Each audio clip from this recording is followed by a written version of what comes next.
Good morning, good evening, good afternoon, and kung nasaan man kayo, worldwide yata itong pasabog ni FB at IG. What's going on? Is it a glitch? Is it a system error? Or talagang few seconds lang ba? Or few minutes of hindi tayo makapag-chat, makapag-send ng makapag-post sa IG, or makapag-browse man lang? Or worst come to worst, hindi makalog in.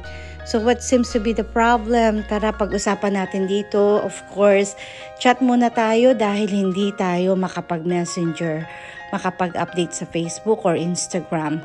This is Coffee Break with Vesa. Kaya kung hindi pa kayo subscribe na lang kayo diyan. And also, comment below kung taga saan kayo at mapag-usapan natin kung worldwide ba ito. I'm from Los Angeles, California. And tingnan natin kung talagang maraming naapektuhan dito sa system error or hindi tayo makapag-login sa ating mga accounts sa IG, FB, Messenger. Alright, God bless everyone.